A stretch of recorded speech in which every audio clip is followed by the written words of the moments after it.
All right, we are back. The Union of the Unwanted. Ricky, take it away. So what's up, everybody? Thanks for checking in with us again. Another Union of the Unwanted. If you're new to one of these, it's kind of like if we all lived together and we all met up at a bar. We just hang out and bullshit, and that's kind of what we're planning on doing. And every other Monday is the goal. I believe it's like the third or whatever one it is, and we're hoping to have different guests, different variation of guests every episode, and kind of just talk about what's going on, anything anybody wants to bring up. We can bounce ideas off one another and hope to bring interesting people to provoke some interesting conversations. So pretty simple concept, but we seem to really enjoy and have fun with these conversations because nobody has pressure to, just bring a bunch of knowledge and information or to be too serious or whatnot. And I'm really good at not bringing too much knowledge and information. So that's why I said that. But yeah, so thanks guys for being with me. One thing that maybe on this episode we'll do is maybe introduce yourself when you first start talking, whenever you join in for the first time, just because now I'm thinking about like people who might be listening, might hear voices, but not know who's talking. So maybe that's a good start or whatnot. But yeah, thanks guys for being with me. One thing we were talking just before we went on air that I think we could probably continue talking. And we have Tony is new. He's the new guy joining us today. And if Tony, you want to introduce yourself and maybe let us know about what the hell is going on in your state, because I think the nice thing is everybody's from a different part of the world, so we can kind of talk about what's going on. And I know that some people have COVID-19 fatigue, but to be honest, it's just, I feel like we can't get away from talking about it. It's having such an effect on everybody's life. It'd be nice if we could just ignore it and move on, but we can't, because it's now you're hearing about people who aren't even getting their tests done and having positive results showing up at their house. So definitely something worth discussing. Yeah, so I'm Tony Merkel, Confessionals, the Confessionals podcast. It started out as primarily a paranormal show, and we started venturing into the conspiracy realm over time. And because this COVID-19 fatigue is very, very real. I drive tractor trailer for a living full time. So when this first all started happening, I was telling the guys in the beginning, late February, beginning of March at work, I said, guys, it's going to hurt our industry. It's going to hurt everything. They were saying, no way, absolutely not. And then, of course, it did. And they had these mass layoffs come in and stuff. And they were asking guys to voluntarily take a layoff. And I was one of those guys. I had a lot of work to do. I have a baby coming and stuff. But over that, I was out for about 7 weeks. And when I came back and stuff, it was like I was stepping into a whole different world.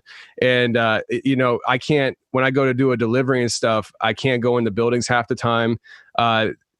In Pennsylvania, where I'm at, Governor Wolf just last week said pretty much that if you leave your house, you have to have a mask on. And I'm just like, make me, bro. I'm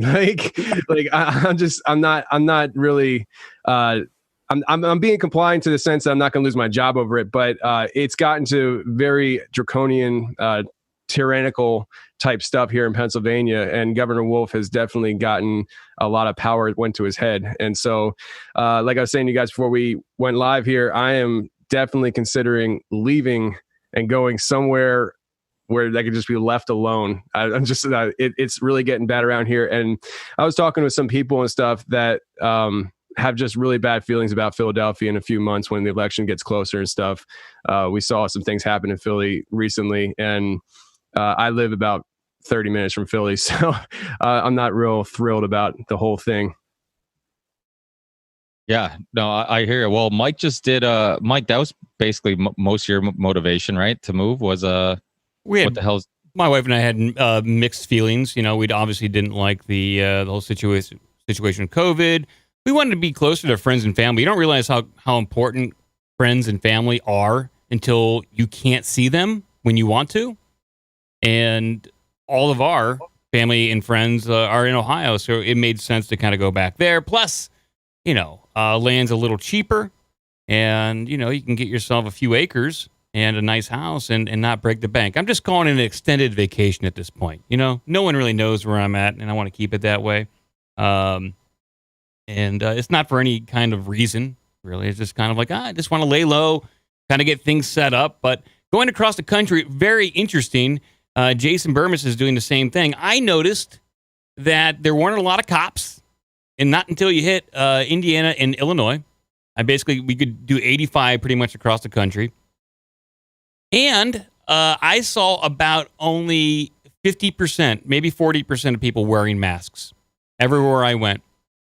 And so if the media is portraying this as like everyone's doing it, I did not see that. Everywhere I went, I wear masks because I'm a good soldier. I'm a bootlicker, and I do it to fit in. If they work, great. If they don't, well, then whatever. I don't know. But I wear a mask to fit in. That's what I'm doing. It's basically you wear the gang colors, and maybe they'll leave you alone. Some of that high school trauma, you're still just trying to fit in. You're forever. I'm in my 40s. I'm trying to fit in. Can I see your mask? It's in my car. How dare you? You should be wearing one right now. You're putting us all at risk. I know. Well, Chrissie, thanks for joining us. Some of us might know you. While you unmute this, I'll just introduce you. I know you've been on Sam's show, so I recognize you from there. Oh yeah, been on Sam's show. Friends with Tommy G. Yeah, it's great to be here, guys. I'm new to this whole world, but I've only, caused a public meltdown for one celebrity so far. So, and who's that? Chrissy Teigen. Oh, that's major. Yeah, I guess last week I pointed out that she deleted like 29,000 tweets, and she corrected me to say that she had actually deleted 60,000 tweets. Oh. And then she blocked a million people. But and then I didn't realize it would kick off such a firestorm, because there was a lot of people who came out with a lot of her saved tweets that have been pretty sketchy over the years and pretty like pedo-esque. Like they said things like, "Oh, I want to Anthony Weiner this kid. Where can I go to watch a teenager give birth? What is it with these toddlers?" And like, she's talking about toddlers and tiaras, and she's talking about how she like loves how strong their stomachs look, like creepy shit. And then also like, "I love pizza. I woke up with pizza on my chest. Brad Pitt just gave me pizza." It's like, I love pizza. I've been on Twitter since the early days. I don't think I've tweeted once about pizza ever in my life.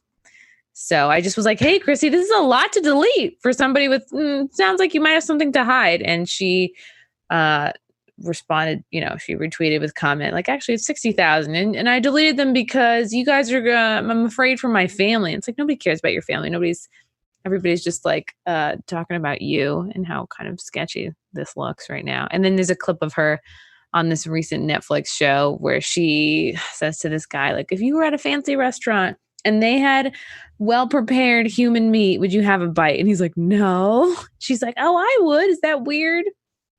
So there's been a few kind of red flags with her, and it just kind of blew up this week. And she went private, and then now she's not private. And a lot of you guys are probably like, "Why should we care about Chrissy Teigen?" I actually tweeted about her this past week as well, with that video from Extra, where they basically asked, "Where was the craziest place you did it?" And her and John, and she's like, "The Obama thing." And they said that it wasn't at the White House, is before he is president. And I'm just like running through my head of all those things that I've seen, the pictures of Obama with the weird head dressing on. And then I start flashing back to the video clip that I saw when he was running for president, like in 2007 or something, when I don't even know who the guy was, but he came on and he did official news briefing of how like he had sexual interactions with Obama and snorted cocaine with him and everything. Larry Sinclair. Yes. And so I tweeted all that out in the thread and stuff. And, I'm actually kind of new to Twitter. I don't know when I created this account, but I just started using it like the last month or so. And it's interesting. It's interesting. It is interesting. Yeah. Wow. So I felt like maybe there's a little bit of a lie there, because like, after Chrissy Teigen said that John Legend, like he just was panicking in this clip. And then she was like, clearly like, "I'm in trouble." And she was like, "Oh, it wasn't at the White House and it was before he was president." And I think that part was the lie. I feel like it was while he was president, and she was just trying to like make it seem less bad. $65,000 of hot dogs. Yeah. Sam's here. Look at that guy. I think this is the first time Sam ever beat anybody to this show. This is really? Yeah, because Charlie's not here yet. Yeah. Hold on. which is, there we go. But there we go. Can you guys hear me? Yeah. Mhm. we hear you good. Where's the babies at? I'm gonna fight everybody. Sam's having some technical difficulties. It's all right. He'll get it. We hear you, Sam. Okay. So I'm gonna be jumping in and out, guys. So I will put my stuff on mute when I'm doing it. I got babies here, so just let me put on my hat. Did you get a haircut, Sam? He's gone. Hey, have we started? Yeah. Kind we of. started. I mean, Yeah, kind of. I'm the most unprofessional person in the world. We like it that way. Jason, so How were the fights? Yeah, I oh, was just dude, it gonna was so awesome, man. So for everybody that doesn't know, I've been on the road since I think I took off on July 2nd. My first stop was over in New Hampshire. I was already going there to go see the Jackman brothers, who do a great show called Politics and Pints. They're comedians. The one is a professional Donald Trump impersonator as well. And it just so happened that the day before I was going to take off, they picked up Ghislaine Maxwell in New Hampshire. So first stop was Ghislaine Maxwell's hideout. We went out there, and when we got there, the London Guardian was there. The neighbors were outside across the street. I got to talk to them really quickly. There was another neighbor that came in. He had drone footage of it. There was another couple that drove from Boston just to take pictures in front of the Tucked Away Rock. So that's where I started. And, I figured the live free or die state was a good place to make that start, see what I had to do. Some draconian, ridiculous things like the hotels I stayed in. I had to sign a piece of paper lying, saying that I had quarantined myself for 14 days before coming there. Obviously impossible. Did it anyway. A lot of LARPing going around with the masks and the standing. But we went out to a bar, and that was pretty normal. I actually enjoyed my couple of days out there. Went out to Cleveland, stayed outside of there, hung out with the Action for Assange crew, did some videos there. From Cleveland, I went to just outside of St. Louis, which I really liked.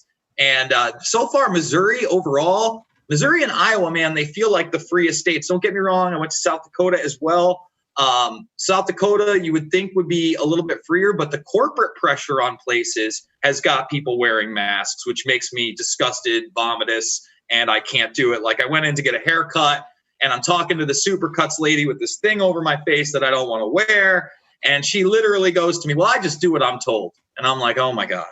Oh my God. Why are you Please. going to Supercuts?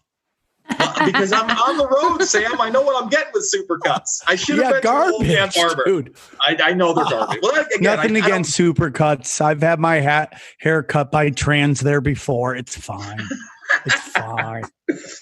So after that, I basically Iowa was the last spot, right? So I went to Iowa. That's a very lovely baby you have, Sam. This It's is a freedom baby right here. This is a blue chew baby, by the way. This is a blue chew. Wow. Oh, No, look at that. Tony and Charlie have the same hair as my kid. Oh, man. I actually Sam, thought you're you were not much holding older than Charlie. me, are I you? thought that was Charlie you were holding, to be Oh, honest. yeah. I thought you guys were together. Don't give my kids genders yet. Let them figure it out. Oh, jeez.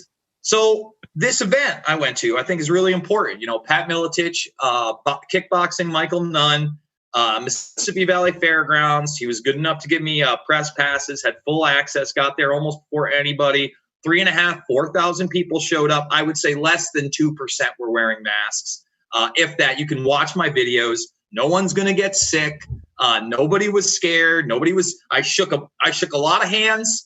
And it felt good. It felt good to be part of something normal again. So that's really what I'm looking for. I'm looking for a new home. I got to get out of New York. There's no way I'm staying in the Gestapo. Well, this week while I was gone, he shut down bars again. That's how I was making my living before I got back into this game.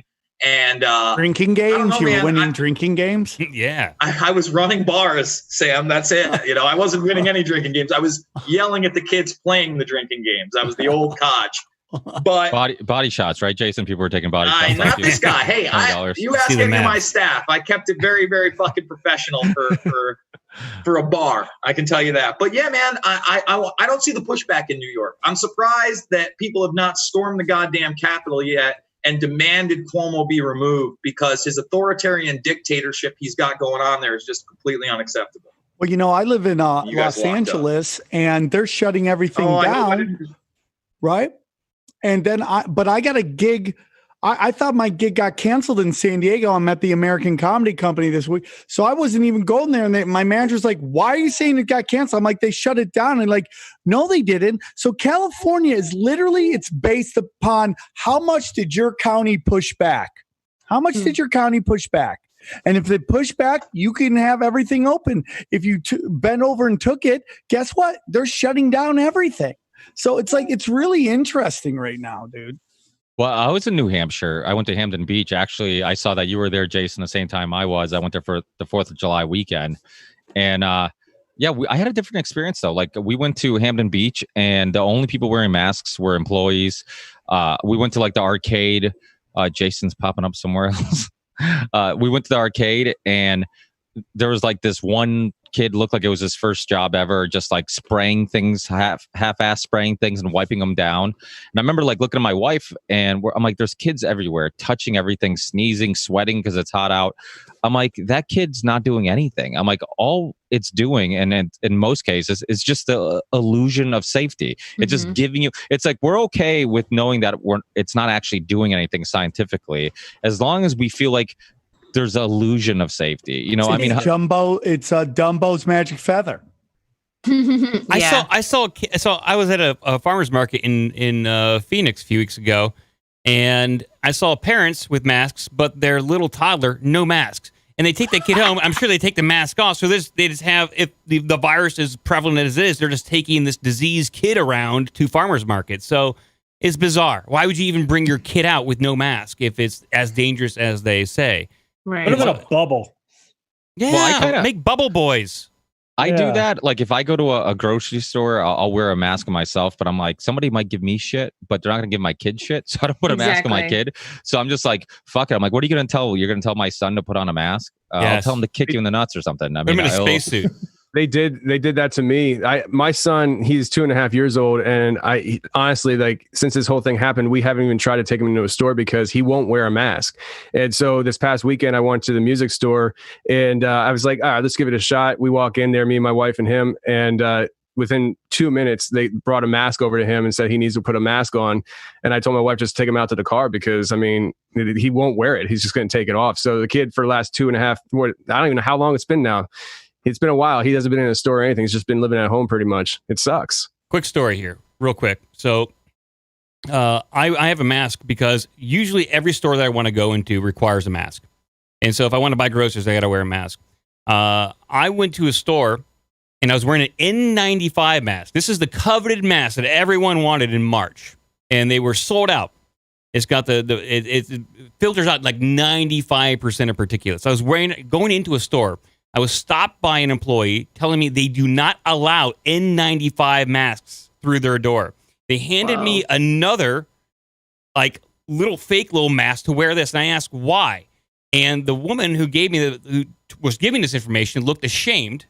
Like she didn't really know what she was explaining. She says, well, the N95 mask has a filter that allows air out, but only filters air in. And I was like, well, I thought all these masks were just to prevent spit and spittle and that kind of stuff, which the mask does do. And she had no response to that, so I took her mask, went in there and bought a book on conspiracies. Yep, that's exactly what it is. You have a bunch of people having no clue why they're doing it, enforcing rules that they have no clue why they're rules at all. And my question is this, man, and I know we're all from different states. How can they fine you for something that is not law? Right? I mean, it's not a law. No legislative group voted on masks. It is one dude going, you got to wear masks. And, okay, well, I'm not. You're going to fine me? Show me the law that ain't violated. It doesn't make any sense. I think the cities can get bylaws. Yeah, I think statutes. Statutes are enforced as law. It's just a degree. I don't know about in the States, but in Canada, you can get out of it just by saying you got a health condition. Oh, okay. Yeah. I'm telling everybody I did so much coke, my nose is messed up. I can't wear it above my nose. Yeah. And which is true. Yeah. Well, if you have asthma, you can't. I mean, Last American Vagabond, and a lot of people were sharing these videos of people who had like the OSHA meters, where you can see if you accuse your employer of having like an unsafe environment or workplace where the oxygen levels are low, not good circulation or whatnot, they'll go in with these meters and they'll check what the oxygen levels are. And Ryan from Last American Vagabond, I actually saw it on his show. He basically had the meter and he put it on, and whatever the average reading is, that's what came up. Then he put it underneath the mask, and immediately it started beeping, like saying that you were in a unsafe environment. I mean, you're restricting oxygen. You're basically poisoning yourself, you know? And so without a doubt, it's not safe. I mean, you ask these kids to wear it. I mean, I live in Massachusetts, and they're saying every kid who's in the second grade and not passed to wear them in class. And it's ridiculous. Like these kids are going to touch their face more often. They're restricting oxygen if they keep them on, which can't be good for you. You know, I'm surprised somebody at the gym hasn't passed out yet, harmed themselves because they're not getting enough oxygen. I mean, there's a reason why you breathe heavy when you're working out, because you need more oxygen. So it without a doubt, it's not. You know, it's not backed by science, just like most of the stuff. Even the N95 masks, I've heard recently that it says it prevents 95% of particles or whatnot, but it's to a certain size. Sure. And I heard Scott Jensen, Senator and Dr. Scott Jensen, who's been very outspoken about this. He talked about it. He's like, it's like trying to prevent like a sneeze, maybe some type of germs, but a virus, like it's not going to really prevent all viruses and all that stuff. So even that's kind of silly, dude. Trying to stop a virus by wearing a mask is like trying to stop a bird from flying through the Grand Canyon. It's that small, right? She loves podcasting. Sorry, guys. She loves the podcast. This is like her 25th podcast. She's a so veteran. Cute. Do you always use the same baby on each podcast? No, each that's time the mystery. We don't know how they're feeling. Well, when that you should be guys a get mystery. a moment, I want to talk about this judge. I don't want to get off mask whenever you guys, but can we get to the judge talk and what happened with that? Because the Epstein link. Yeah. Well, if you do have to wear a mask, get your mask at the swag shop, grimerica.ca/swag. We got some protest masks, some bullshit masks, and some we got some nice ones too, just in case you don't want to be a dick. Dude, buy their masks. Yeah. I will definitely will. Did you guys talk about Cuomo chips yet? Did I miss that? Are we talking about that? No. What are Cuomo chips? Holy shit, this is the biggest this is the biggest thing. So like Cuomo like it might have been in the last few days, he's trying to cut down on social gathering in New York, and so he's not, I guess his idea is that you can't sell any kind of alcohol without some kind of food with it, because he's trying to cut down on social, gatherings and people going out to bars to drink, and like live their lives and shit and enjoy themselves.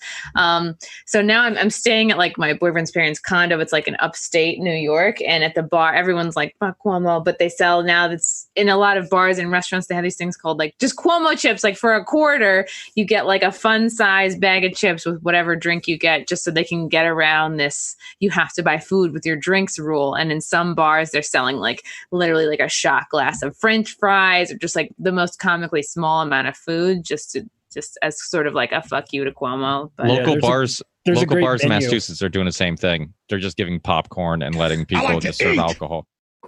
Sorry. Oh, sorry, Charlie. Did I cut you off?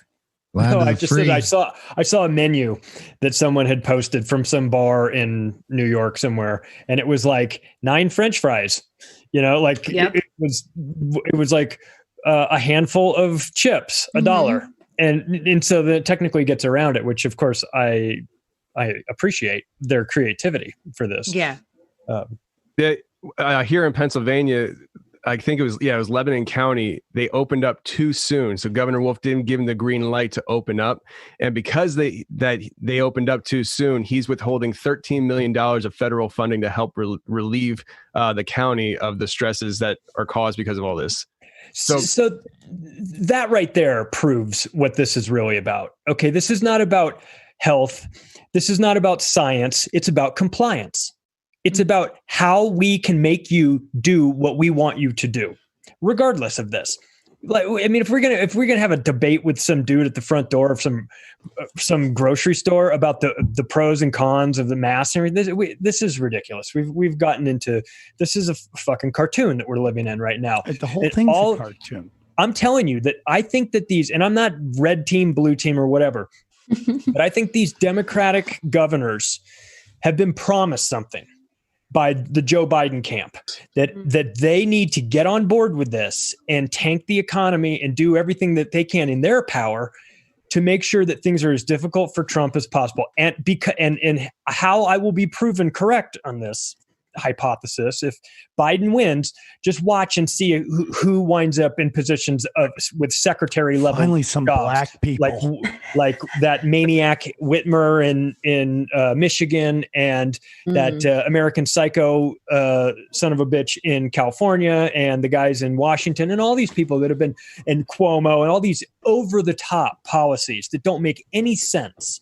Charlie, just watch for them. That's a good point. Charlie, if you take a look at what happened, and I gotta do a little more research, but supposedly the Prime Minister of New Zealand was just made like the head of some huge position in the UN.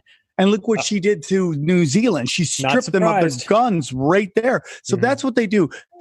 What they do is it's almost like a gang jump in, right? It's like you got to go kill somebody to get in. So they go, who wants it the worst? Do the worst that you can do to your constituents. And whoever shows that they'll do whatever they have to do to get to the position. And it's like, guys, I don't know if you've been watching these hilarious polls that are going on. And again, the reason I like Trump is because everybody who annoys me hates him. So that's probably the biggest reason I like him, because they're so hi, give it up for Jeffrey Wilson, the black member of the Union of Unwanted. Everybody, yes, diversity, bro.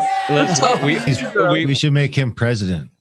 Dude, you're president, brother. You're running it now. The nice thing about Jeff and black people. Okay, now with Jeff and Chrissie here, there's no topics off limits. So go ahead and talk about redheads. Yeah. So I mean, that's just what they do. Well, this poll that's came out is like, and it was on Fox. And like, listen, dude. We could sit there and talk about Zionism, all the stuff Trump's doing with privacy, all the lobbyists he's put in. He put BlackRock in charge of the Fed, like 100%. Like the dude is like, it's like picking your favorite serial killer, right? It's like they're all scumbags, okay? But it's like dude, and not that I love him, but man, the way he just smacks people around is so funny. Fox News has obviously jumped the shark and something's gone over there. I mean, they were dog shit from the start, but now they're a different kind of dog shit, right? And they did a poll where they're like, oh man, polls show that people think Biden's mental stability is better than yours. Right there, it's like, I've never listened to a poll again, ever in my life. Who are you polling? Biden's family on this one? I mean, it makes no sense whatsoever. Didn't all the polls say he was going to lose to Hillary and it wasn't even a shot? And then, he won? Exactly. That's why anybody who anyway in shape or form listens to these polls, or even not to change subject a little bit, but even like Fauci's numbers, he was so wrong at first. And now we're actually listening to him again. Yeah. And he was a part of the AIDS epidemic, and he had really high death counts then too. And afterwards he was quoted at saying that he's glad that he had overestimates because it at least helped people take the situation seriously. So obviously that's already kind of a reflection of the way he thinks. And, it is outrageous because it's like everybody who still is taking this seriously, it's like, it has to be politically motivated. I mean, there can't be any logic going and, really molding their reasoning for this issue, because, and the problem is that it really is the case, right? I mean, everybody, it's almost like what they say, like not all racists are Trump supporters, but all Trump supporters are racist. It's like not all anti-lockdown people are Trump supporters, but it's like that type of thing. Where like just about everybody who hates Trump is on one political party. Everybody who at least is for opening up the country is on the other political party, and it's you really don't see a whole lot of like Republicans or people on the right who are like, you know what, I think we should wear masks, and you don't see anybody vice versa. And it makes you wonder, like, how many people are actually just looking at the facts, coming up with conclusions. and really everybody's just falling for the political trick, because really the reason why everybody was giving him a hard time about oxychloroquine, the reason why everybody was giving him a hard time about opening the country, was all because they just want him to fail. And I'm not a Trump supporter by any stretch of the imagination, but it's obvious that there's an agenda, and they're pushing it. And anybody, I mean, even if you're on the left, you have to see. I mean, they're screwing people in your own party. They're screwing Bernie. They're screwing anybody who has a brain, and they just decide that Biden might be their best bet, which is kind of silly. And I mean, I for entertainment reasons, I'd love to see those debates, because I mean, have you guys seen the YouTube ads? Like the YouTube ads that pop up of Biden? Okay, and I'm not a very good speaker. I mean, I'll stutter, I'll mess up and try to gather my thoughts. But if I had as many takes as he did to do those commercials, how do you that's your best take? Yep. Like, how many takes did you do and that's your best take? He sounded so horrendous. Like he couldn't get his words out. I'm like, that's like, they're probably just threw their hands up like, well, this is the best we're getting out of him. Not only is that your best got take, hairy legs. This is the guy you have. It's not even about the best take so much. It's like, this is your guy. This is your standard bearer of the Democratic Party, fucking Sleepy Joe. Who does it? I mean, it's absurd. I think everybody's going to vote for him down there just to make all this unsettling violence and I've heard people say stuff, all this stuff go away. Maybe even COVID, like just anything to make it go back to normal. But couldn't you make the counter argument that if he gets in, because Republican or the Democrats are so they're for anything that Trump's against. So if Trump wants to open up the country, they're going to be so for closing the country longer and making people wear masks, that's scary too. So it's like you vote in the other side, like we might not get normal or some type of things calming down. We might just get more of this bullshit of like, okay, now everybody has to wear masks. Now everybody has to, let's lock down the whole country again. That's obviously the chess game, the larger agenda. We've talked about it many times, probably Sam, you and I, but I mean, this is the beginning with China being the beta test or the model of kind of basically social credit scores. Like over there, if you jaywalk, you can't fly here, you can't ride public transportation. What, you don't have a mask on? You can't go to this school, you can't come into this store. So it's like they're trying to basically establish that kind of social credit. And I think, again, this is just the beginning. As everyone knows, and I was just talking to a good friend of mine, the unemployment's kind of run out, the free dough's run out. Now, it's really about to get gangster because people are going to have to try to go back to jobs that weren't there before, and bellies are about to start emptying out. And I think leading up to the November election, we're going to see, I mean, the condition in America is about to deteriorate very, very swiftly. I think it's time to go on, Tony. Sorry. No, I was just going to say about the social credit score. I mean, talk about the vaccinations too. I mean, if you don't have a vaccination, you can't go into a bar, you can't go certain places. There's going to be places of employment that tell their people that work for them, if you don't have a vaccination, you can't come into work. Yeah, I mean, it's going to put people in a real hard spot, and I don't think that November is going to yield great results for anybody, because if Biden wins, obviously, I mean, if Trump wins, obviously, we're not going to have any ceasing to what's been going on. I think it's going to get worse. And if Biden wins, I don't think that I have a feeling that if Biden gets in there, there's going to be some claims of, foul play for that to happen. And as soon as something like that, there will be foul play. Right. Yeah. But that's the only way it happens. But as soon as that is said and comes out, now Trump's base is going to be even more out front, that just like these people are now. I think we're gearing up for biblical proportions coming out in November. It doesn't matter what's going to happen. And that's why I'm telling everybody on my show, start preparing now, get your supplies and stuff, because we saw supply chains get cut off a few months ago. That's going to get even worse. It's going to happen. We're talking about food shortages. Everybody talks about, well, let's just go down to the store and we'll get a new shirt. My wife was just at the store today and stuff. She's like, it was slim pickings. It's coming. And so people need to be prepared. They need to start waking up. They're being played. The whole system is playing you. Everybody. Yeah. And I thought it was interesting that I saw a mask mandate that said it was going to be mandatory to wear masks in these certain schools up through the middle of November. Ugh. Perfect. When's the election? Charlie, you said it. When's the election? You mean not through flu season? You mean through the middle of November? Okay, I get it. I see what this is about now.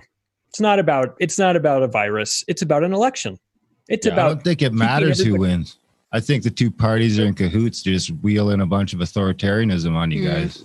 Well, of course, yeah. And I think they really want everyone to think that it does matter who they vote for, so that everyone's just so distracted that they don't just see all the little legislation sliding through here or there and new bylaws. And I think we're at a crossroads right here. In America, either we can go towards like a Chinese style of authoritarianism, or we can go to some sort of corporate fascism, because it's going to swing either way. Not a lot of people are talking about the Constitution, the Bill of Rights. I think if we want to reestablish and really enforce and declare, hey, we really want the Bill of Rights and the Constitution to remain, we just need to apply it better. It has to come from black conservatives to lead that charge. That's the only people really in America that probably could do it and be taken seriously at this point. Jeffrey, can you talk to your friends for us? Can you get it all going, please? I mean, honestly, I mean, I appreciate what you're saying, but I mean, what we're dealing with transcends race right now. Like millions of people are out of work. That encompasses every race, creed, or color. Millions of small businesses are gone. That encompasses every race, creed, or color. The suicides are through the roof. This encompasses all of us. This is an American thing, dude, because the globalists are definitely coming for all of us. I understand that, but I'm saying it from a PR perspective. From a PR perspective, this is all PR. Antifa has PR. It's all about public relations. You can anybody can talk about the Constitution, freedom of speech, all that kind of stuff, but it's all about optics. And guys, can I say something about Portland right now? I was just in Portland. I'm telling you, all the stuff you're seeing that makes it seem like this is chaos. It's not, dude.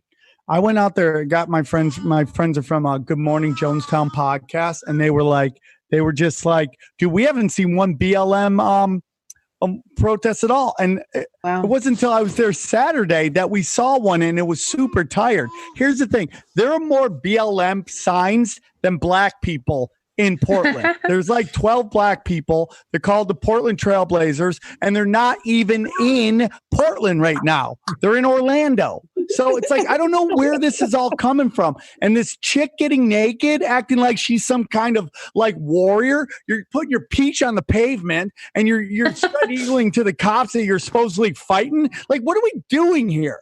And it's just, I don't know if you guys brought it up already, but the people in Portland who were supposedly disappeared by the minivans with dress and fatigues, were you guys talked about that, or what are everybody's thoughts on that? No, we haven't got there yet.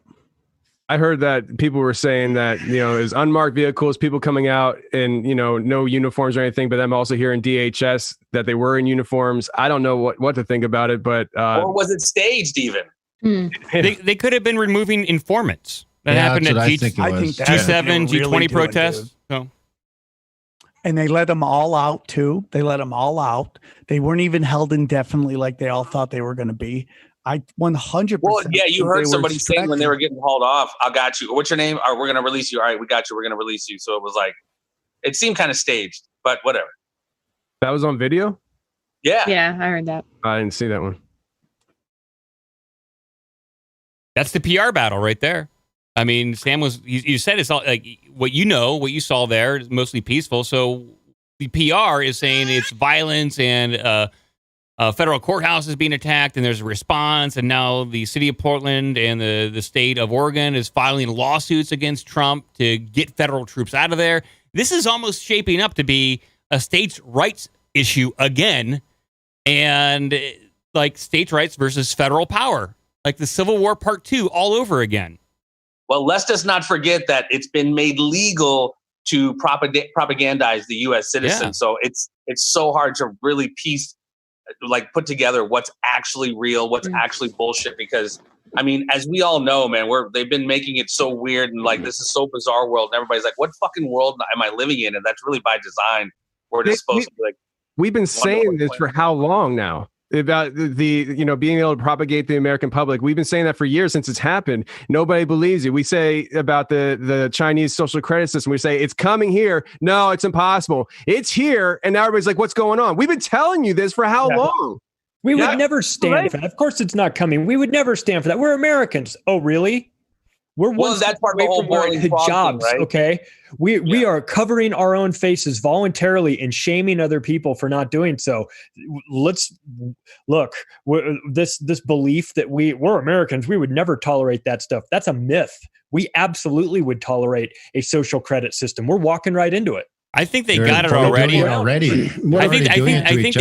think they got it already, and if I were in charge of this is what I would do to create my data set of who is malleable, who conforms, and who doesn't. You could run analytics and get who really likes the newest Star Wars movies, and then cross-reference that with how do they feel about masks, and you can have a data set there of who is a bootlicking government lover versus people who are more independent and more liberty-minded. Are you saying you're a fan of the Star Wars? No, I confused. I threw the data stuff completely off. I mean, you're the mask, but yet the Star Wars, it doesn't make sense. It does. I thought that the mask component, or the not wearing of the mask component, was a way for us to almost out ourselves as people that are difficult to, the people that aren't going along with the control grid. As everywhere we go, we walk in a store, I'm not going to wear a mask. I don't need that. Well, we've kind of come out of the closet, so to speak. That's why Mike's trying to fit in. He knows. He just doesn't want to be that algorithm catching his full naked face in front of the camera. Maybe the Charlie, you said you posted a tweet a while ago, Charlie, which was really right on point. It was, the mask obviously isn't about COVID, it's about compliance. And that's what we're seeing, dude. This is Pavlovian dog training 101, dude. Who's willing to comply and who's saying go fuck yourself? Well, who's gonna comply to the vaccines? Because that is not it doesn't feel like propaganda. That is coming. I mean, they're still pushing, even though there's a pretty big component now of the anti-vaxxers because of all the shit that's coming to light.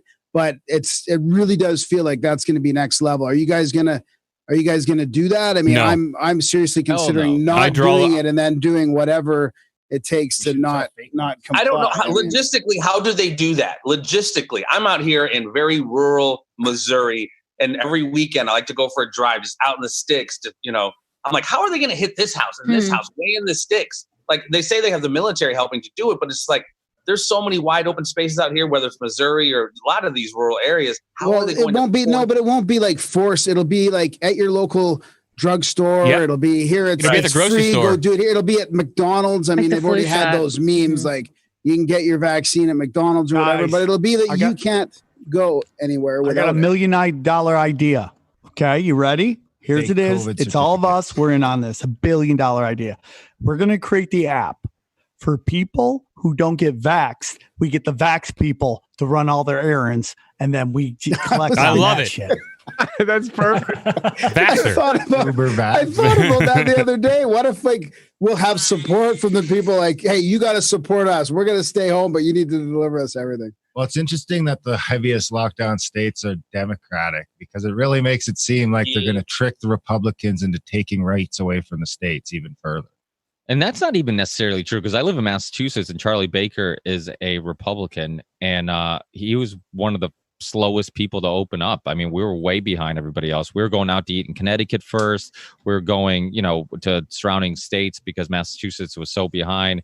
And he's really, I mean, that R doesn't mean shit, because, a lot of people are just going along with the, whatever, I guess. I mean, it is Massachusetts. So he's probably what they say is a New York Republican, right? So it's the same type of thing where it's like he's a Republican, but he knows he's in a Democratic state, so he's keeping everybody happy.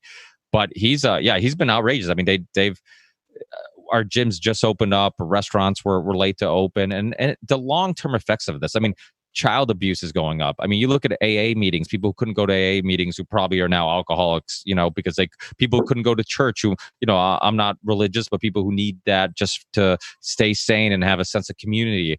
The psychological effects of all this. I mean, domestic violence, dude. Domestic violence. Yeah. People are beating the shit out of their dogs and their animals. I mean, it's and the suicide. My girlfriend keeps beating me. Oh, yeah. We all have to say we fell down the stairs, Sam. You're supposed to do the sign, Sam. It's like baby's this or beating something. Yeah. You have to tell them you hate yourself. Elder abuse. That's what Morse I do. Morse code. Sam's telling us something. Hey, I want to ask you guys, though, regardless of Republican or Democrat, how much do you think federal money is involved basically not bribing, but technically, I guess, bribing or giving these guys money and gals to do this kind of draconian bullshit. Because I just don't see any way otherwise, because the numbers just won't add up to necessitate what they're doing, these lockdowns. And I mean, you're 99. Well, there's tons of organizations they're are bribing getting money. corporations too. I mean, they're just bribing everyone to toe the line. Well, because small businesses are hurting, but all the big corporations, even with all that, so we have a small business and we try to get that payroll thing, thing, and we were like, yeah, you're on the list, and it's like, I don't get it. Like, where the fuck did all this money go? And then apparently all the money went to all the big corporations, and all the small businesses, they're just like, hey, the money ran out. Maybe there'll be more. We'll wait and see. I heard the Lakers got money. Sam, is that true that the Lakers actually get a chunk of that? Really? They gave it back though, because it was bad PR. Or they said they did. Slightly. Yeah, I mean, the other thing, like we're saying, is people going along with the herd. So in Massachusetts, right, for example, it's all this illusion of like, we don't have any power, because there is a golf course where they said, screw you, Charlie Baker, we're cutting grass for absolutely no reason. We're going to lose the whole season. We're going to go out of business. We're maintaining our golf courses, and we have no idea when we can open. So they send an email out to everybody saying, hey, we're going to open up on this Friday or whatever it may be, regardless of what the state says. We're opening up anyways. If we don't open up, we lose our business. If we do open it up, we might lose our business, but at least we're going to open up. And so this gets some attention. They end up getting interviewed on Fox News, and all of a sudden, what happens, because of the public pressure on Charlie Baker, he says, hey, golf course is going to open, and immediately, that's what my gym, same type of bullshit. I go in, they tell you have to wear a mask to go in. So the second I walk in, I take it off. The very first day it was open, I see everybody wearing a mask. It was almost like high school. Like, oh, he's not getting in trouble, so people start pulling it down. And then little by little, nobody's wearing a freaking mask, And so it's just a matter of an illusion. It's an illusion. It's all illusion. It is. It absolutely. Who got that, Sam? Ghost or Ninja? Who is that? Sorry. It is Ghost. Aw. So beautiful. But people have to do something. They can't just go along with the herd. They can't just, I know it's in my nature to rebel. I mean, I was always a kid who rebelled. I mean, I was raised Catholic, and I immediately started questioning everything about our, the religion I was raised in, and the church and all this stuff. And, my parents wanted me to play soccer. I went and played metal and skateboarded. I mean, I just constantly go against the herd. And yeah, I mean, I just think people need that, because once you realize that, like, they really don't have any power, and what are they going to do to you? Like, I do hear in the UK they're fining people some serious money, or in other parts of the US they're fining people some serious money, and that can be a little scary. But also, you're creating a new norm, right? Because what happens is, like, okay, we'll just wear masks, and then next thing you know, it seems, when you first start wearing them, it seems unusual. Like, what the fuck? Like, everybody's wearing a mask. I remember the first time you went to a public place and everybody was wearing a mask. The first time I went to Target, right? That was like the day that they decided that you had to wear a mask. I went in and I'm like looking around, I'm like, this is fucking crazy. And even myself, like, little by little, I'm like, you know what? Like, I'm like starting to accept this, which I don't like. Like, this is just, I'm used to seeing people with masks, and I don't like that that's becoming the normal, and Charlie Baker said it on his guidelines, like, oh, the new normal, stage 4, will be when we have a vaccine or a treatment, so it's like, what the fuck does that, like, there's never been an RNA vaccine that's worked. The flu vaccine is only like 30, some years 30-40% effective. So it's like, there is not going to be a new normal. Like, this is what they're getting you to accept. I would replace that term "new normal" with "new world order," because that's what they want. That's, basically. That's a nice way of saying the new normal. The new normal. Fuck the new normal. You know what? How dare you? Who told you to come into our life and start dictating all these things? We have the right to not comply with this. And by the way, if we outnumber them 1,000,000 to 1. So if we decide that it's over, it's over. We just have to collectively do that. The problem is that the people are sheep-like, and they will go wherever they're told to go. And so if you don't have a big enough voice, then you can't tell the people, hey, where we're going is we're rebelling against this.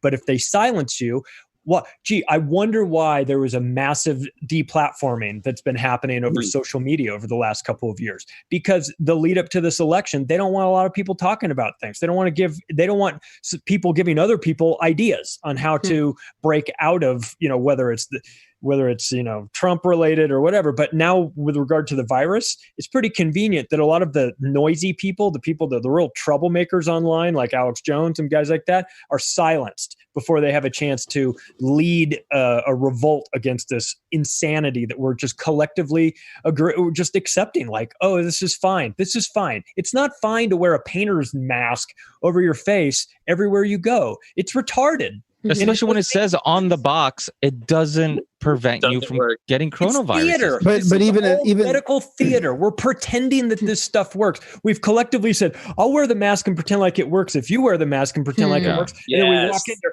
then we take it off and go shake hands and infect each other. I make the same argument with condoms. I'm like, why pretend they work? Like, I just. I'll pretend I haven't already poked holes in them all yet. I'm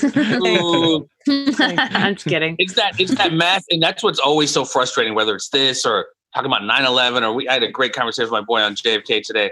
The Stockholm syndrome, the mass Stockholm syndrome, and believing that people who have lied to you fucking over and over and over again. And we, and then we become demonized, the people who get pushed back upon. I don't know if I know I'm started to go too sidetracked, but the McCluskey people, the McCluskey couple here in St. Louis, very affluent area of Central West End, when BLM broke down their gates and they, basically pretty much assaulted their home and their block. They just got charged today with misuse of a firearm.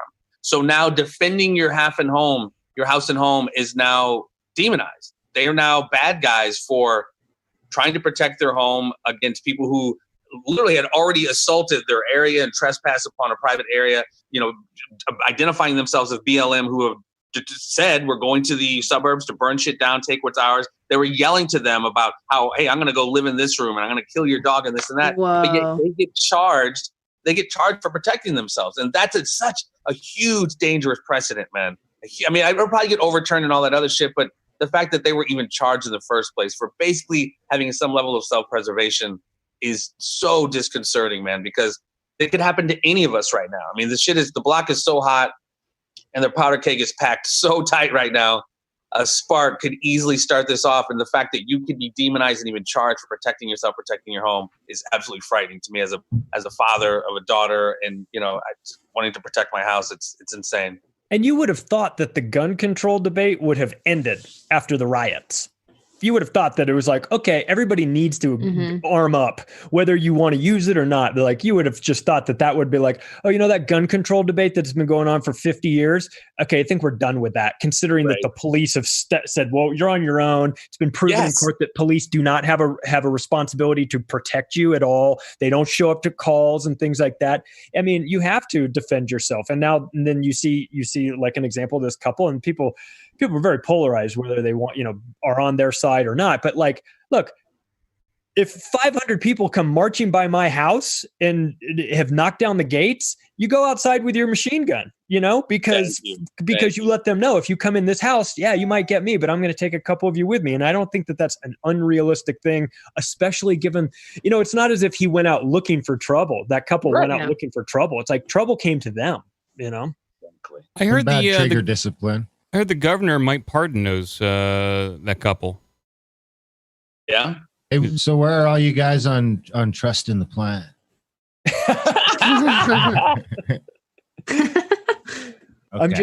We just need to trust it harder. I think. Trust harder.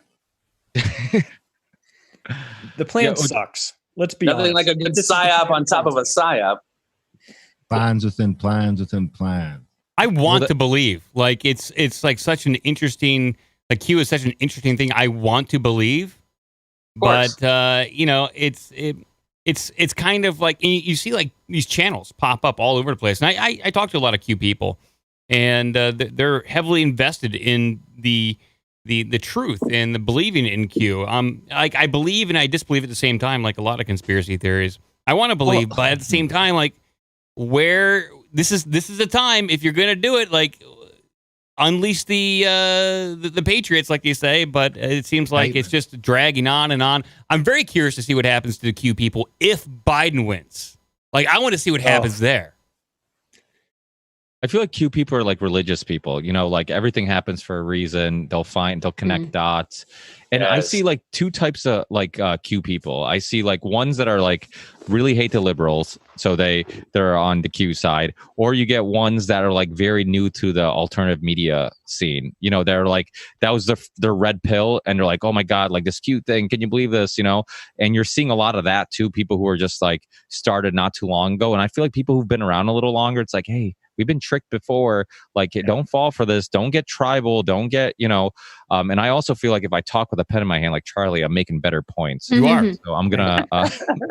That's what I was trying to tell people on Twitter just a couple weeks ago. I was telling them, you know, you got to be careful with the tribe that you pick and stuff. I mean, as soon as you start, you feel like you woke up and you separated from the mainstream propaganda. You cleansed your brain. You're no longer brainwashed. And then all of a sudden you start identifying with another group of people. And that happens. Those people are bound to let you down at some point. And so these people need to realize they need to step back and truly find who they are as individuals and start truly thinking for themselves. And you're not going to agree 100% with your fellow Q people. And that it's a tell sign when they're being brainwashed within their own community, when they all agree on the same thing. If you sit down and talk to some of these people, especially the ones that were red-pilled with Q, they really have a hard time explaining succinctly what they believe and what's going on with Q. And I think it's a lot because they're just happy to be here, you know? And I just... I think you said everyone, me and Sam, we talked about this a lot. Everyone wants it to be true. We want this accountability to happen to these evil motherfuckers. But you see this play out, this cult of personality, whether it's Obama, the people whose heart's in the right place, but they got played by Obama. Trump, in my opinion, people's heart's in the right place. He's this outsider, but they're being played by him. Almost BLM's the same thing. People's hearts are in the right place, but they're being played by larger forces. So again, like you said, definitely be careful who you attach your what wagon you attach your star to, because again, if any investment in a single individual or a single group, it's going to let you down every time. Because like Yuri Bezmenov said, there's no organic groups, there's no organic revolutions. If they're big in any way, shape, or form, they've in some way, shape, or form been co-opted. So my whole opinion in this on Q is we're beyond it. We're beyond Trump. I'm telling you, man. Q is going to become like V for Vendetta. It's not going to be about drops anymore. It's like the internet, dude. And it's just like if you're waiting for somebody to save you, you're fucked. Okay. What I think Q represents to me is that people know that there's this stuff going on and they're railing behind it. And if you're waiting for it to be real, you're screwed. I think we're going to, I think it's going to, just like the internet, Jeffrey and I talk about all the time. I say to him all the time, I think the internet got away from them. Okay.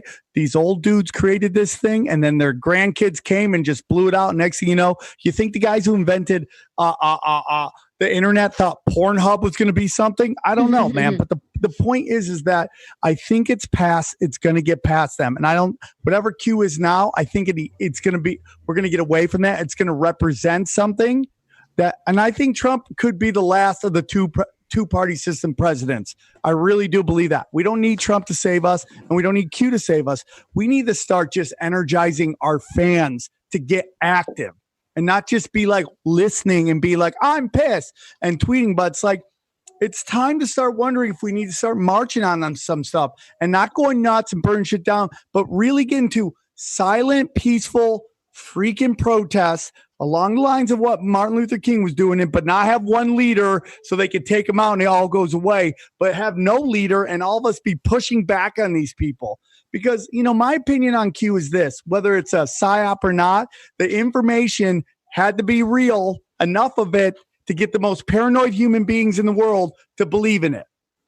And there could be a lot of fake stuff in there, but there was enough to get these paranoid fucking crazy people, who I am one of, to get behind it. I'm not a Q person. I'm not waiting for Q to save me or Trump to save me. I know what's going on. I've studied it enough, and it lines up with what Q's been saying. And if Israel or whoever's putting it out, I don't care, because I know what I know, and it lines up with that shit long before Q showed up. Yeah, I put a quote in my book from Terrence McKenna that said, if you don't have a plan, then you become part of somebody else's plan. And that's what's happened to a lot of these new people that have gotten red pilled, like Tony was talking about. They don't have a plan. So they become part of somebody else's plan. That's the Q plan, whatever that is. Trust the plan. You know how they always do that. And that's fine, but you need to be very careful of who's in charge of the plan. And I think that you're probably better off if you come at this, if you're a lone wolf or you're an individual that's like, I'm going to do my own thing. Because once you click up in a big group like this Q, you get navigated all over the place, and maybe in maybe ways that you didn't want to go. And so, look, I'm like everyone in this group. Does it sound great that Q's coming to the rescue, rounding up all the pedos, draining the swamp again? Of course, we all want that. But the trust the plan, sit on your butt and wait around for the plan. I can't do that. It's been 3 years. I just can't do that. That is asking you to be passive. And that is absolutely the wrong mentality to have in a situation like this. Sit around and waiting for things to get better it just doesn't work. Can we loot just a little bit though? I'm sorry. I was just wondering if we could just loot just a little bit. I would love like a Louis Vuitton purse. I'm sure you can light looting. Some gentle looting. Yeah. Light looting. I like that. Mm-hmm. Well, and again, when I start thinking about Q, I mean, I'm thinking mostly right wing, mostly conservatives, possibly religious Christians, and it lends itself to that kind of messianic psychology of there's some entity coming to save me.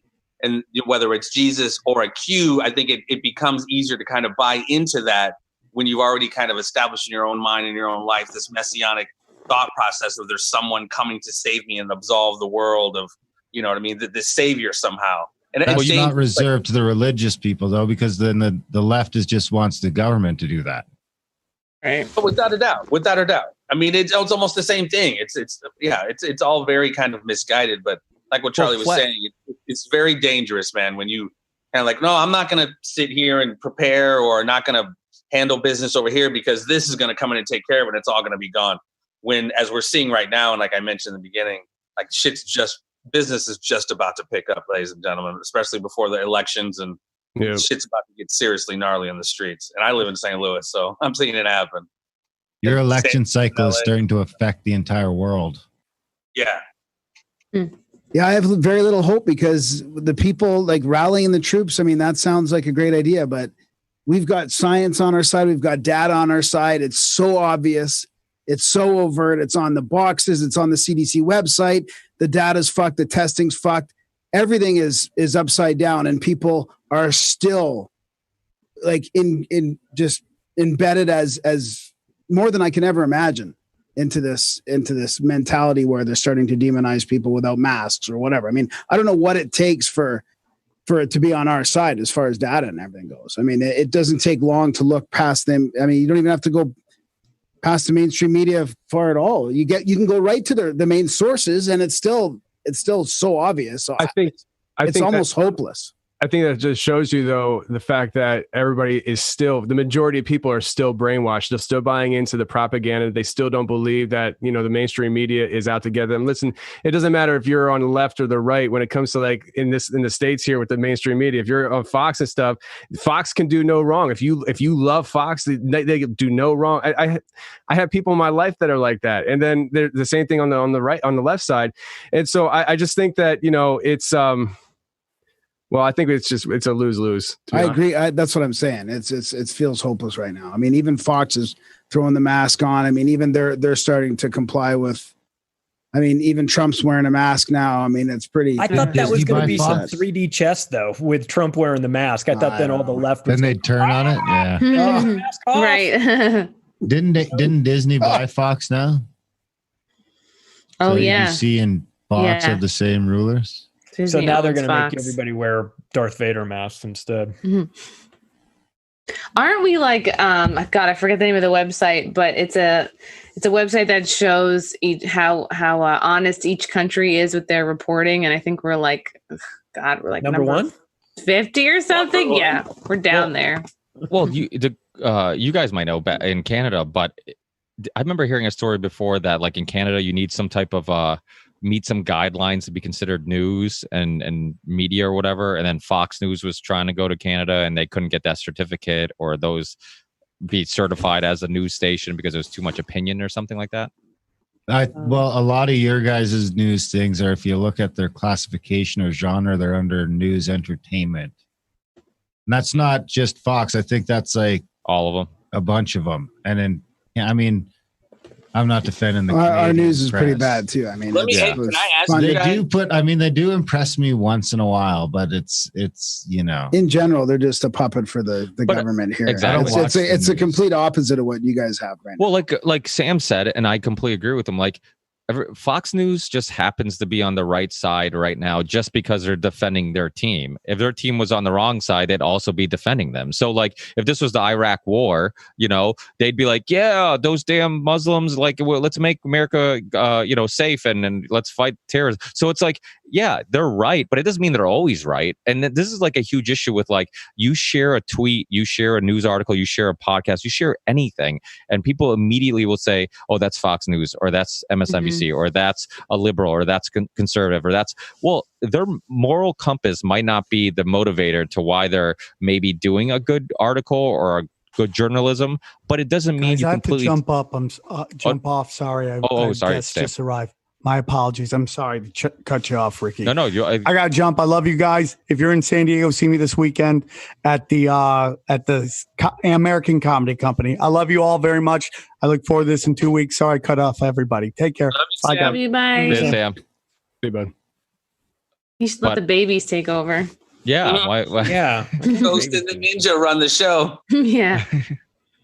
Somebody said something about it's doomed, or I definitely we're all kind of, even though I think we all try to stay in the light and recognize this too shall pass. It's difficult talking to people, even on the opposing sides, because like no matter whatever facts you give them, and whether it's this or anything we've talked about, 9/11 or anything, everyone has their confirmation bias, and regardless of the facts you try to hit them with, it just oftentimes doesn't work, and it goes back to a phrase that we've heard a lot lately. It's easier to lie to people than to show them that they've been lied to. Like, it's easier to trick someone than convince them they've been tricked. Yeah. I mean, I think we all kind of fall for that to some degree, but we see these people, like we're talking about the numbers and the stats on 99.7% you're going to survive from this. Why are we shutting everything down? They didn't do that for tuberculosis or influenza or everything throughout the years. So I think it's a really, really dangerous time. And I've said throughout the time on our show, people's ignorance, and I don't mean that as a pejorative statement, but people's ignorance, meaning the lack of information, can become very dangerous. And I think we're seeing that right now. We have snitch lines now. I saw someone send me a thing of, you see somebody without a mask, take a picture of them and send it to this government agency. Like we did that too in New York, but then like they were just sending in dick pics. Yeah.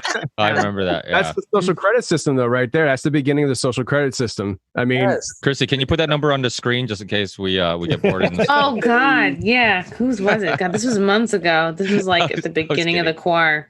Okay. We'll have a bunch of. You said beginning of the core. Is that what the kids are calling it now? The core. The choir. Yeah. Even has slang. Yeah. I mean, I think that's the scary thing, right? Is like how far they will go for their political agenda. I mean, small businesses are ruined. Like we're talking about, kids are getting beaten because of the anxiety of the parents and like just all, the unstable homes are getting worse. And it just like, you're ruining people's lives all for a bigger, for your own agenda. And it's like, it's going to have long-term effects on people's psyche, on, all types of things. And it's like, it should make people weary of like, hey, like there's no lengths people will go for more money and power and whatever agenda they're pushing. I mean, big pharma has incredible power. The military, a lot of us, when we first got into alternative media, a lot of the conversation surrounded the military industrial complex, because that was some of the biggest influencers on our policy and what was going on in the world. But now pharma spends more on lobbying and marketing and propaganda than military industrial complex, way more. I mean, you saw that's why I call it now the military industrial pharmaceutical telecommunications complex. We got to add a couple little tags there now. Oh, I put it in my new book. Don't forget Hollywood. Called the Military Information Terror Complex, which takes Google and the terrorism industry and the military and puts all that together. Yeah, it's ripe for a a reboot of the military industrial complex, because nobody knows what the industrial part means, and we don't have any industrial in this country anymore. Well, It's turned into more than that. It's brought in the information component. It's brought in pharma into it as well. It's really a devious system. And you turn on your TV here in the US at least, and watch your nightly news, which none of us really do, of course, but we know that it's happening. And 60% of the ad revenue that's on there comes from the pharmaceutical industry. So you can't have an honest conversation on the nightly news about the pros and cons of a new experimental vaccine or this or that, or maybe we should do this. Right. Because if some guy goes rogue on the nightly news, he'll get pulled into a conference tomorrow morning with his boss saying, Merck's threatening to pull all their ads from us. So you need to shut up or get on board, or you're going to be out of here. So every casual observer of this who's kind of like, well, I'll just watch the nightly news and then I'll see how things are coming with the vaccines. And that seems promising, right? Well, you're not going to get an accurate story there, but the casual observer doesn't realize that. They don't realize how much money is flowing into the media and how the media and big pharma are connected like this. And they also have forgotten that every single big pharma company, top 25 big companies, all have one thing in common. They're all convicted felons. Every single one of them. They've all been found guilty of felonies for their actions, for hurting people, for killing people, for lying about product safety, for all this stuff. And yet you're going to go sign up for an experimental vaccine and be the first in line? Good luck. You're an idiot. If you do that, you get everything you deserve if you do that. With that. That's how they get you. Well, you look at the last election, and I have 3 pens to see if this point makes more sense now.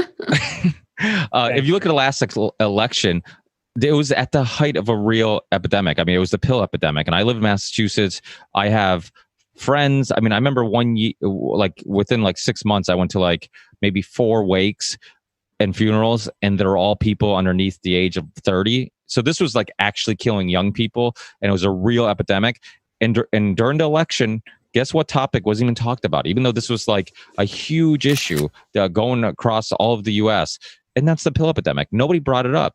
Why? Because they couldn't. And, I've heard Robert Kennedy Jr. talk about it, how I forget who he was friends with or his dad was friends with growing up from Fox News or whatnot, but he had some connections to Fox News, and they're like, well, yeah, we'd love to have you on. But the second we have you on, we would get a call immediately and we'd be in trouble. And we can't, we can't have you on and have a discussion. So, and actually speaking of that, he's having a debate with Dershowitz. That's because Dershowitz and Robert Kennedy Jr.'s father were friends, and so he's having this friendly debate. He was actually on Del Bigtree's High Wire show, and they had a little discussion. He's seen. I mean, it sucks that because he's so creepy, and it's how is it? Even if he gets killed in this debate, how is anybody going to be like, oh, look, it's a win for us? Because it's who do you beat? A guy who's not an expert, and they're just going to use that. Oh, he's not an expert. What does he know? He's just an attorney who likes underage women. What was it? His niece or his sister's daughter, whoever that was that just died in the lake. They're still killing Kennedys, man. Yeah. And they had ties to the Gates Foundation, the mom and the kid. If anybody hasn't seen James Corbett's Gates documentary, it's 4 parts. It's about 2 hours, I think, all 4 parts combined. The Gates are the new Rockefellers. The way that they had influence on everything. I mean, when you look at their influence on NPR, BBC, I mean, so many different organizations all over the world. It's crazy. And what's crazy is that he kind of went under the radar. Until now, I don't even think James knew. I think I talked about it when he was on my show. I'm not even sure he was aware of how much influence he had. A lot of people would talk about Bill Gates, depopulation agenda, which it's always hilarious because it's he's promoting vaccines to save lives, but he's also talking about depopulation. I'm like, you're contradicting yourself. You're not even making any sense. He's cut from that eugenicist cloth. His dad is old school eugenics too. So we mentioned that yesterday when I was back commentating Pat Militich's fight against Michael Nunn, which was fucking amazing. The next day, it was me, Pat, Jason Bermas, and another gentleman. We did a little conversation, which is on Bermas' channel, and we were talking about Bill Gates and his eugenics background, which goes very deep. Yeah, I highly recommend people checking out that documentary. Weirdly enough, and James was kind of surprised too, that documentary hasn't been pulled off YouTube. It's like still there, which is like, it's so unusual, the things that they're, I mean, because James has a huge, I mean, it might be shadow banned. I mean, that might be another way of indirectly kind of banning him without like pissing off all his fans, just making it impossible for new people to see it, who are just searching certain topics or whatnot, which I'm seeing a lot of too, because I'll be looking for a video that somebody I'm a fan of did. I'll Google it or search it on YouTube, and I going down the pages and I can't find the video, and I'm like, well, let me just go directly to their page and look for it. And so there's a lot of shadow banning going on. But yeah, I mean, the crazy thing about all this is the fact that none of us really know what the fuck's going to happen and what's going on, and really what the greater agenda is. I mean, obviously there's a vaccine agenda and all this stuff, but how far are they going to push these agendas and push society and the just the people to the point where like we're going to have some serious social unrest and some real protesting. I mean, a lot of people, like Sam said, I think, people in the alternative media, like, we need to go out there, we need to go protest. It's like, right now, like, they haven't mandated vaccines. Right now, they haven't like done a whole lot of like, they haven't, I think, went over the edge yet. But like, the second like they start doing that stuff and maybe mandating vaccines or doing something like that, like, people are gonna fucking lose it. And and I think it's like you and Jeff has said this a bunch of times. Jeffrey has mentioned, he's like, people were angry while they still had money and their bellies full. So wait till, and usually that's when revolutions happen. It's like a lot of people will complain about it, but go on with their everyday lives while they can. But the second like their everyday lives are affected, where you don't have money, you don't have food, you don't have safety, that's when like it really sparks a revolution. Yeah. And yeah. I think that it's going to be a soft mandate, though. It's not going to come from your government. It's going to come from the corporations, and it's going to come from your accessibility to everything and your peers. I mean, you don't have to even tell everybody they have to do it, because we'll be tricked, just like we were tricked with the masks. You'll just want to take that mask off so bad and you'll get the jab, and then you can show your certificate, whatever form it comes in, to go on airplanes and to go to the store and to go to this and that. I mean, it could just happen through the corporations and big tech. I mean, maybe they are going to do this whole thing, and then the shaming and the social media. Social engineering, baby. Social engineering, dog training 101 is where we're seeing. By the time, because if the government came out and said you have to do it, you'd probably have a little bit of a revolution. But what if they don't? What if they trick you to the point where you realize after the fact, like, you're stuck if you don't do it? You're going out to the woods and getting off grid. That's going to be the choice, or you start participating in this technocratic dystopian society where you're trying. And I think it was Ricky who just brought up. He kept saying agenda, and having Rosa Quarry on not too long ago talking about Agenda 21, and obviously that's been planned out for quite a while. I mean, this is definitely some long game shit we're doing. Like, we're in the throes, just in the immediate throes of a much larger plan, which, having James Corbett on a while ago, we were just talking about climate change at the time, but this notion of moving ourselves from this resource-based economy to an energy-based economy, and the technocracy, the Internet of Things, the smart grid, like this, what we're dealing with right now is just the infant stages of a larger reset, which I'm sure we're all pretty much aware of. But we're not even sure what the agenda is, and that's the thing. Like, a lot of times, it's only after it plays out that it becomes clear, like, oh, this is what they were attempting to do. Because you're seeing it now with the lockdown, right? Like the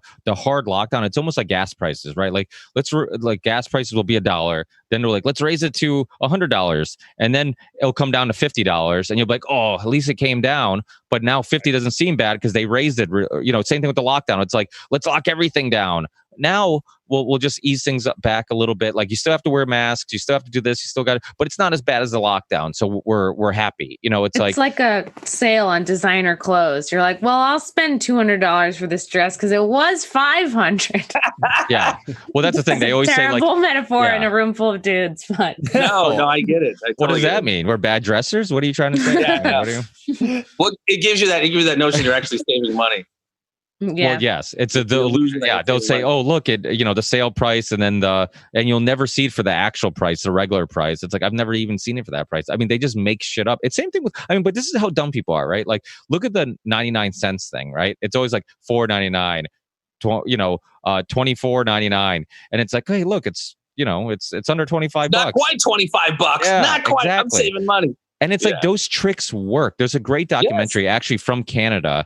I had somebody from the film some years ago called The Corporation, and you guys might be familiar with it. But they really, did you say Michael Moore? What? Isn't that who that did? The Corporation? How dare you think that I'm telling people to watch a Michael Moore movie? That's what I thought. I apologize. I like how you were so polite that you just like, yeah, Michael Moore, right, Rick? Yeah, you're just suggesting Michael Moore movie. But I'm making sure I'm not the last one. I'm the last one off this call because Jeff will talk shit about me for suggesting this Michael Moore movie. I'm kidding. Never. But no, it wasn't Michael Moore. It was a great documentary. I think at the time it was like the most watched or viewed documentary from Canada, and they dissect it really. I mean, it's all stuff we more or less know, but for the average person, it really dissects like all the psychology, science, the strategies, and all the minds and that come together to try to sell you shit. That try to the right colors, the right textures on snacks, the right everything. Like it is brainwashing, and it's so controlled, and it's so well thought out that, and it's pulling at desires and things you're not even aware of, that it's an unfair battle. When your kids can't put down their tablet, it's an unfair battle because it's easy to yell at your kid like, hey, have some self-control, put that thing. But there's psychologists and scientists that are understanding how to keep your kid onto that, how to make you addicted to this thing. I mean, there's obviously there's all the social experiments that Facebook has done, and I'm sure all the social media accounts like dissecting, like, okay, if we show you certain things, we don't show you certain things. I've talked about this video before. It's called Free is a Lie. It's on YouTube, and you can see it's a great video that kind of shows you how you're paying for these services. You're not paying with money. You're not paying with it with with actual currency, but you're paying with it with your privacy. You're paying with it by them being able to manipulate you. I mean, look at the whole TikTok thing, right? Like now everybody's afraid of TikTok because of China and whatnot. And how many apps do we have on our phones that we just like people are agreeing to? Yeah, you can do this. Yeah, sure, whatever. I'll agree to it. I just want this free app. And next thing you know, you can have access to my files, my microphone, my camera. Yeah, exactly. As long as and here's another great documentary called, and it's older and it's almost more relevant now than it was when it came out. It's called Terms and Services May Apply, and it talks about this. And they screenshot terms of services, right, that you're agreeing to, and they'll change them. And they don't even tell you that they changed them. And they also talked about, and what happens is there'll be some archive of the initial terms and services, and they'll catch people in it like, hey, you changed it. You never asked me again. But they also dissect how the wording, like you need a degree to like understand it and to really dissect what you're giving them a permission for, and how they put certain things in paragraphs in small writing, so you just kind of skim through it, and so it's quite obvious that they know that nobody reads this shit, so we're giving access to everything.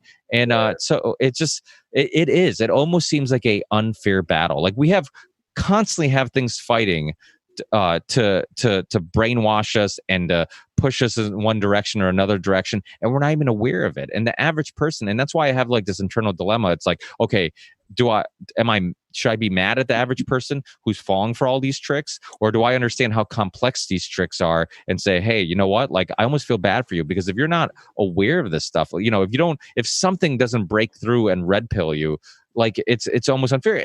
And your first, like Jeff said, that quote, like it's easier to trick somebody than convince them they've been tricked.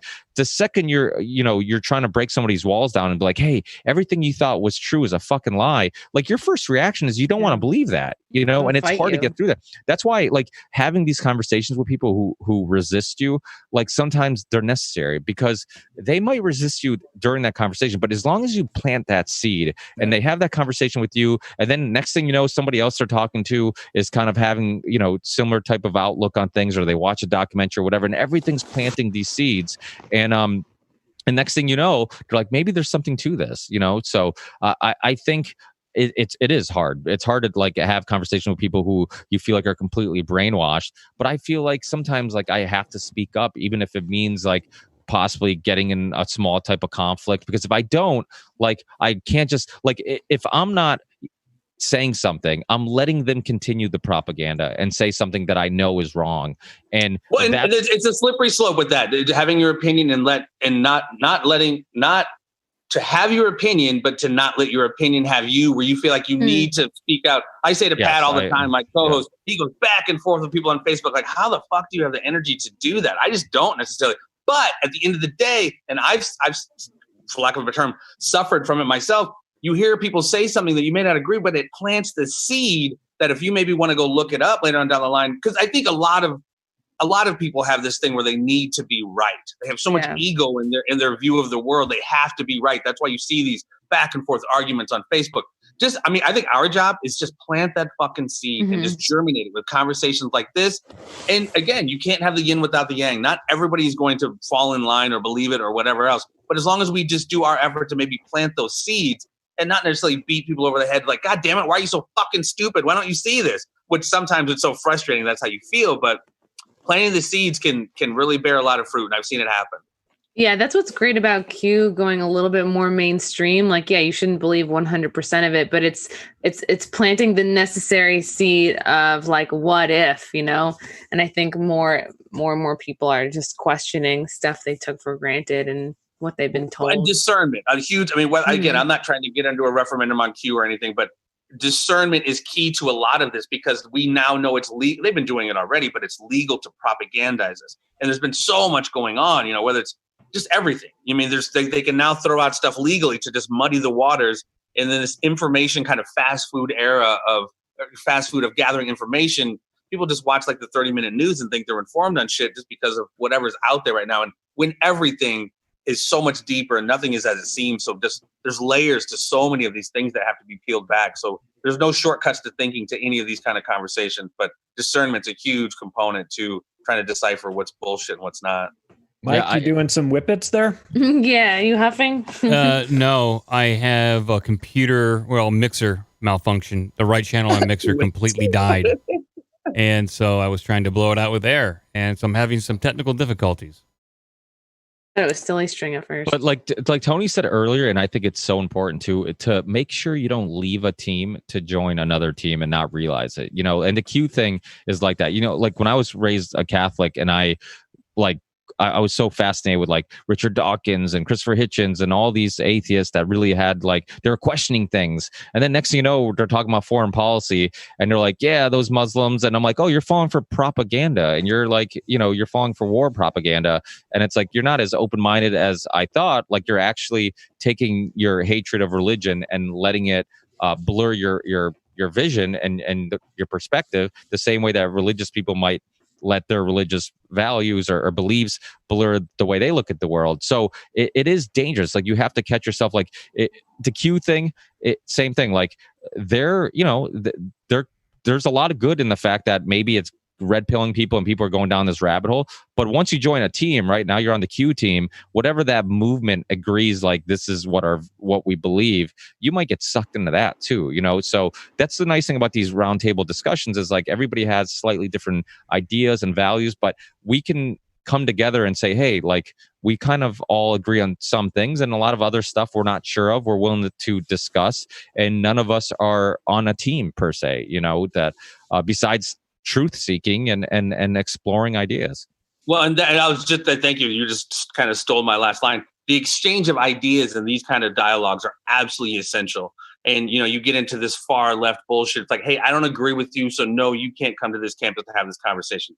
Dialogues and disagreeing is absolutely essential. So, I mean, without that, you know, it just, like you said, everyone just kind of, it's almost like vaccines, like the conformed consent, or informed consent. Like you don't really have all the information, but you're jumping on a team that you don't really have all the facts on. But I mean, I think that's hugely important. I actually have to dip off, guys, because my daughter's looking at me, asking me why I'm not making dinner. But that's good. Well, if you want, just keep the camera on and we'll turn this into a cooking show. Whipping up some tacos at the Wilson house. No, but I so appreciate all of you guys, man. Again, keep doing these because these kind of conversations are truly essential, man. Because I don't know, it's the thought police is after all of us, and I think it's important that we continue to exchange ideas. You know, agree without being violently disagreeable. But I think however we take the different road down the river, we're all getting to the same end of the river. And I think most of us kind of agree on a lot of this shit. How we get there might be a little different, but ultimately, we all just want the same shit, man. Just, the right to life, freedom, pursuit of happiness. Without free college. We all want the same thing. Free college. I don't know about that. Free Britney Spears. Yes. Oh, hashtag. You're right. Yeah. Chris, did you do that? No, someone who did. Yeah. It was me and Sam and Jay and Isaac. It was a great show. That was a lot of fun. I enjoyed it. Yeah, I need to Brittany was listen to gonna. that because I saw that hashtag free. I didn't know what that meant exactly because I was so. Brittany busy was going to watching. be with us today, but she couldn't get permission. Well, I've For a been so yellow shirt and busy. everything. I've been so busy getting caught up on the entanglement of Will Smith and Jada Pinkett Smith. I haven't been able to live my life. So I'm going to actually go back to that right now because I really give a fuck about what's going on with Jada and Will Then Smith. move on to Chrissy Teigen when you're done. Oh Yeah, my there you God. go. I think what's really unique about the Free Britney thing and us even doing a video on it, it like invites a whole new group of people to start questioning things. What is the thing? What is are they saying? The- every the- other day in God, my if I were news to bulletin, it's like If I were to sum it concern up, being it would raised be by like Britney's MK Ultra is short circuiting or like it did in a big way in 2008. And then she went under this thing called the conservatorship, where her dad and her lawyer basically drew something up where they had ultimate say of her life. And she can't drive. She can't vote.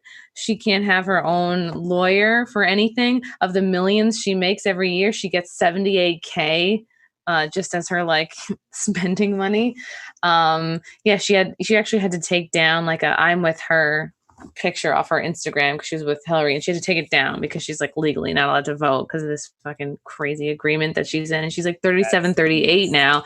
Her dad is super abusive, and if she doesn't take her pills, he threatens to take away her sons, which she has, partial custody of. So it's messy. And we went into like deep about Disney and the Mickey Mouse Club and yeah. So you want to be a pop star, huh? Oh my God. Yeah. All right, guys. Love you guys. Till next time, man. All right, Jeffrey. Jeffrey. Thanks for coming out. I got to run Thank to you you, guys. Nice to meet you, Tony and Chrissy, and we'll see you guys later. Nice to meet you guys. Like your big Don't talk shit about black people when I'm gone. We won't. Hey, I would say though that we really need to like the Q people or anybody really, they really need to know where their loyalties lie and know what the consequences of their loyalties are. And if they know what the consequences of the loyalties are for whatever group they want to identify with, and they're okay with that, then fine. But I don't think people think that far ahead. And I think that, like I said earlier, I really believe that they're setting themselves up for a big emotional letdown when they find out that their blind loyalty to this new group they found that they are all, pardon the phrase, trumped up on is like just gone. It something happens, and that's this is the futurist Tony coming out here, but I really have this gut feeling something's going to happen between now and November that's going to really tarnish publicly Trump, and his base following I think is going to fall out and fall out from him, but also rise up in defense of him. And it's going to be a big clash. And I think we're setting ourselves up for an extreme storm in November, not just between Trump and Biden, but through a bunch of different fractions of society. And that's what we have right now. We're living in society right now. We're at Civil War right now. And we have not just one side versus another side. We have all these different little fractions of society that have grouped up together through their group identities, because nobody identifies themselves individually. And they're going to be fighting each other. I really have this just gut feeling. I don't know how it's going to happen. I got some theories I'm not ready to release to the public yet, but it's just one of those things where I'm really concerned about. I'm wondering if it's a possibility that they could get Ghislaine Maxwell to, like, somebody somewhere could pay her off or get her to implicate Trump in the Epstein stuff. It's going to be Biden's VP. Okay, so you guys know Sean Atwood, right? Yeah. Yep. So he was interviewing Maria Farmer, and he didn't flinch at this when she said it, and it's not going anywhere. I posted on my Twitter, and I got somebody who replied with an eye roll, like I'm just picking at stuff. But Maria Farmer literally said in the clip, when it talked about her and her sister and the trafficking of pictures and stuff and being passed around, she was talking to the FBI. She said it involved Donald Trump and Bill Clinton, and nobody's talking about it. And I don't understand why.